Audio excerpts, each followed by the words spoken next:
Good morning, children. Welcome to the second part of the chapter Final Accounts with Adjustments. In the previous part 1, we had discussed 9 adjustments. Where do we show the adjustment? Then, what is the adjustment entry, etc. So, in this, we are continuing with the 10th adjustment, that is abnormal loss. Basically, those losses which are, you can say, which you cannot expect with a reasonable accuracy. These are unexpected as well as these are unavoidable. You cannot avoid them. Those losses are known as abnormal loss, and these losses can be insured. Few of the abnormal losses can be insured, like insurance against fire, theft, etc. So the abnormal losses can occur in the two cases. One can be the loss of goods, when the goods are destroyed by fire or theft, etc. And another case can be when the fixed asset is lost due to fire, due to theft, etc. So starting with the first one, loss of goods. If abnormal loss of goods is given in the adjustments, what will happen? Obviously, when the goods have been lost due to fire, due to theft, etc., and if these are given in adjustments, then these items will be shown in three places. First of all, the value of goods destroyed will be deducted from the amount of purchases on the debit side of the trading account. Secondly, the amount of claim which is accepted by the insurance company, that means the insurance company has accepted the claim and has promised to pay it afterwards. The amount of accepted claim will be shown on the asset side in the name of insurance company, because now the insurance company will become the debtor because it will clear the payment of the claim. And the amount of claim which could not be accepted, which is not accepted by the insurance company, that is the amount of actual loss which will be borne by the business itself. So that amount of loss will be shown on the debit side of the profit and loss account as to loss by fire or loss by theft, whatsoever the cases. So three places it will be treated. First of all, the value of goods destroyed in totality will be deducted from the amount of purchases on the debit side of the trading account. Secondly, the amount of claim accepted by the insurance company to be paid afterwards will be shown on the asset side of the balance sheet in the name of insurance company, and the amount of loss which is not accepted as a claim by the insurance company will be shown as an actual loss on the debit side of on the debit side of profit and loss account as to loss by fire or loss by theft, etc., as the case may be. So as you can see, if abnormal loss of goods is given in the adjustments, the amount of goods lost will be shown as a deduction from purchases on the debit side of trading account. Number 1. Number 2, the amount of insurance claim accepted by the insurance company will be shown on the asset side of the balance sheet in the name of the insurance company. Number 3, the amount of claim not accepted by the insurance company will be shown on the debit side of profit and loss account as a loss. And the adjustment entry for this loss, which will be posted on the debit side of the profit and loss account, will be profit and loss account debited to loss by fire or theft account. Why we are crediting here? Because now we are transferring it to profit and loss account. So therefore this account will be closed or wiped off. Moving ahead, the loss of fixed asset, you will do the same thing. But here, since the loss has occurred in case of fixed asset and not goods, therefore the amount of fixed asset lost or destroyed due to fire or theft, etc., will be deducted from the value of respective asset on the asset side. This will be the change, and rest of the two things will be the same. The amount of claim accepted by the insurance company will be shown on the asset side itself in the name of the insurance company, and the amount of claim which could not be accepted by the insurance company will be shown as a loss on the debit side of the profit and loss account. So as you can read here, if abnormal loss of fixed asset is given in the adjustments, the amount of asset lost will be shown as a deduction from respective asset on the asset side of the balance sheet. The amount of insurance claim accepted by the insurance company will be shown on the asset side of the balance sheet in the name of insurance company, and the amount of claim not accepted by the insurance company will be shown on the debit side of the profit and loss account as a loss. Then what will be the adjustment entry? The adjustment entry will be here profit and loss account debited, because we are transferring the loss in profit and loss account, to the loss by fire or theft account. Why are we crediting this loss here? Because so as to close this account. So this is the treatment and adjustment entries regarding the abnormal loss of goods and abnormal loss of fixed asset. Moving ahead, goods distributed as free samples. Sometimes it happens that whenever a new product is being launched, or even the existing product, sometimes it happens that in order to promote and boost up the sales, the demand, what does the business do? Business distributes its free samples, a small miniature free samples, free of cost to the customers, to the public at large. So this distribution of free samples, basically it is a kind of promotional activity. It is a part of advertisement done. So if the goods are distributed as free samples, and if this information is given in the adjustment, it means that it will be shown at two places. So first of all, it will be deducted from the amount of purchase, because goods is being reducing or decreased, but not because of sales, rather because it is being given as samples free of cost. So the value of goods given as free samples will be deducted from the value of purchases on the debit side of the trading account at one hand, and on the other hand, the amount of goods given as free samples will be debited to the, or on the debit side of the profit and loss account as to advertisement account. So as you can read here, if goods distributed as free samples are given in adjustments, it will be deducted from the value of purchase on the debit side on the trading account, and will also be shown on the debit side of profit and loss account as advertisement. What will be the adjustment entry? Adjustment entry will be advertisement account debited to purchase account. This entry we have already discussed in journal also. Why are we debiting the advertisement account? Because it is like an advertisement, and advertisement is an expense for the business, therefore it will be debited.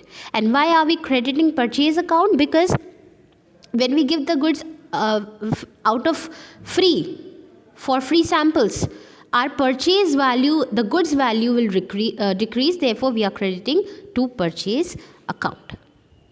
Moving ahead, drawings in goods. What does the word drawings means? Something withdrawn from the business for the personal use of the proprietor or the owner. So when the proprietor withdraws goods of the business for his personal use, that is known as drawings in goods.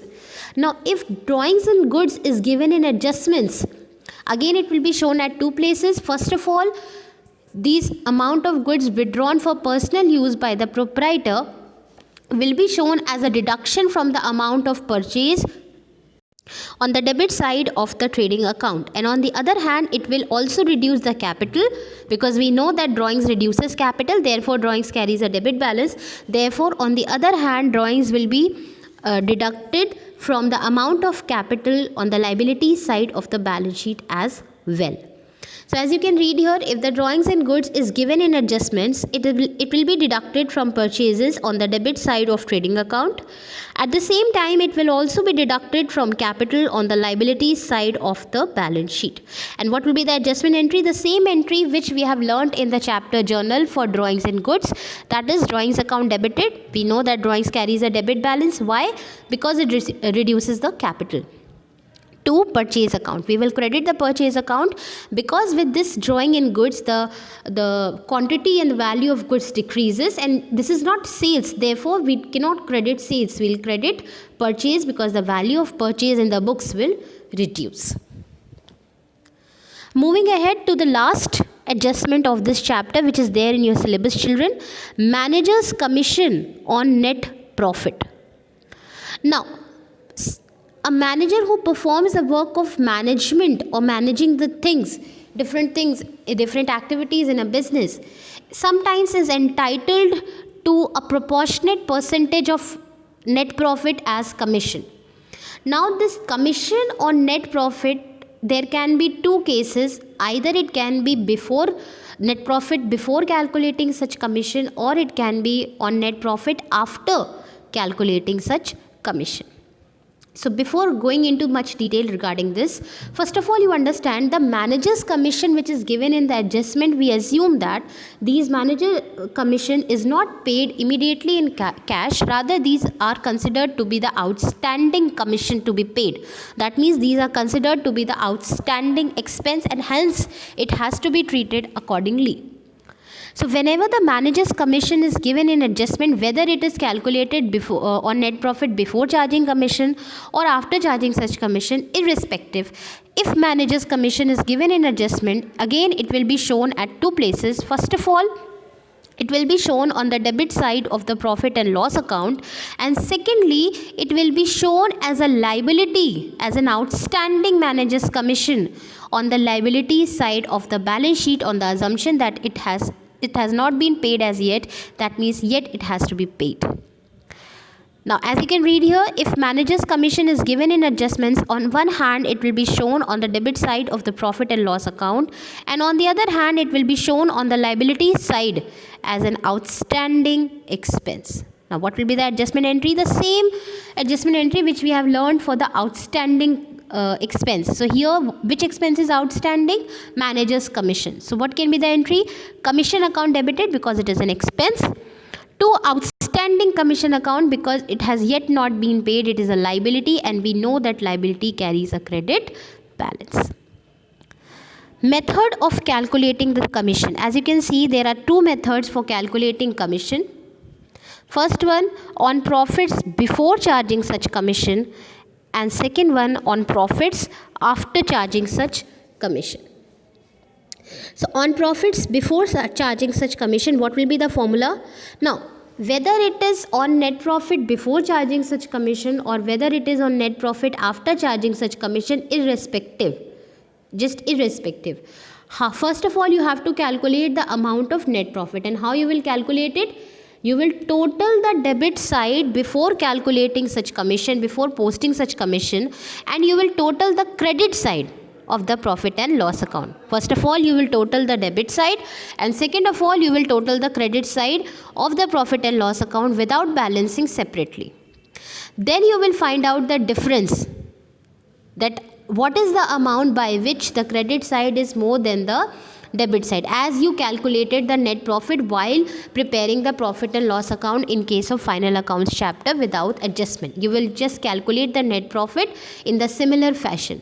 So that will become the base, that will become the net profit on which you will calculate the manager's commission, because this will be the base in both the methods.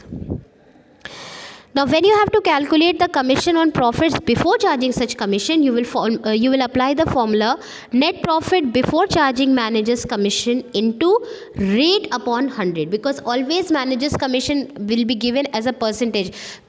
Charge or allow manager's commission at the rate 5%, at the rate 10%, etc. So in that case, the net profit which you have calculated in the similar manner, you will put that value, net profit before charging manager's commission, the amount of net profit, into rate upon 100. Suppose if it is 5%, the commission is to be paid as 5% on net profit before charging such commission. Then you will put the formula net profit before charging manager's commission, whatever the amount is, multiplied by 5 upon 100.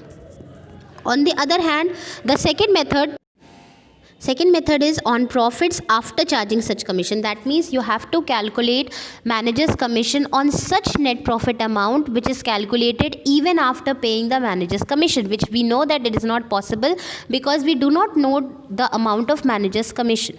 So in that case, we will take the same base, the same net profit as we have calculated in the first place, but the formula will be a little bit modified. What will be the formula? Net profit before charging manager's commission into rate upon 100 plus rate. For example, if the net profit is coming to 5,000 before charging, and if the manager's commission is to be paid at the rate 5%, then the formula will be framed like 5,000 into 5 upon 100 plus 5, that is 105. So these are the formulas which you will utilize. So I hope the adjustments which are discussed in this video as well as the part 1 video is clear to you, children. Just go through the video once again, revise all the adjustments, and it will help you in solving the practical questions. Now this is the assignment based on this part, children. You have to answer the following questions in your register. Question number 1. You have to state the treatment and adjustment entry for the following transactions if they are given outside the trial balance as an adjustment, just like you did in part 1. Point number 1, abnormal loss of goods. In case of abnormal loss of goods, the adjustment entry, what will be the adjustment entry? Profit and loss account debited to loss by fire or theft as the case may be. And what will be the treatment? First of all, the value of goods lost due to any abnormal reason will be shown as a deduction from purchases on the debit side of the trading account. Secondly, the amount of claim accepted by the insurance company will be shown on the asset side in the name of the insurance company. And thirdly, the amount of claim which is not accepted by the insurance company will be shown as a loss on the debit side of the profit and loss account as to loss by fire or theft as the case may be. Then second point, abnormal loss of fixed asset. Now, abnormal loss of fixed asset, again, the value of fixed asset lost due to fire or theft, etc., will be deducted from the value of respective asset on the asset side of the balance sheet. Secondly, the amount of claim accepted by the insurance company will be shown on the asset side of the balance sheet as an insurance in the name of insurance company. And thirdly, the amount of claim not accepted by the insurance company will be shown as a loss on the debit side of the profit and loss account. And what will be the adjustment entry for this? The adjustment entry for this will be profit and loss account debited to loss by fire or theft account. Then the third point, goods given as free samples. The adjustment entry in this case will be advertisement account debited to purchase account. And what will be the accounting treatment? First of all, the value of goods given as free samples will be shown as a deduction from the amount of purchases on the debit side of the trading account. And secondly, it will also be shown as an advertisement expense on the debit side of the profit and loss account. The fourth point, drawings in goods. Now, the amount of goods withdrawn for personal use by the proprietor will first, on one hand, will be shown as a deduction from the amount of purchase on the debit side of the trading account. And second of all, it will also be shown as a deduction of drawings from the amount of capital on the liabilities side of the balance sheet. And what will be the adjustment entry for this, children? The adjustment entry for this will be drawings account debited to purchase account. Then the last point in question number 1, manager's commission on net profit. What will be the adjustment entry? Commission account debited to outstanding commission account. And what will be the accounting treatment? At first place, it will be shown on the debit side of the profit and loss account as to manager's commission. And secondly, it will be shown as an outstanding expense on the liabilities side of the balance sheet. Now, question number 2, you have to give the formula for calculating manager's commission on net profit before charging such commission. In this case, the formula will be net profit before charging manager's commission into rate upon 100. And second one, on net profit after charging such commission, the formula will be net profit before charging such commission or before charging manager's commission into rate upon 100 plus rate. So these are the questions which you need to do in your register, and besides this you have to go through the video once again. You have to revise the part 1 video also, and also you have to revise the chapter final accounts without adjustments to be familiar once again with the format and the balancing and calculation of gross profit, gross loss, net profit and net loss, children. So I hope the topics discussed are clear to you. This is one of the very important chapters, children. Kindly go through it. Till then, thank you, children. Take care.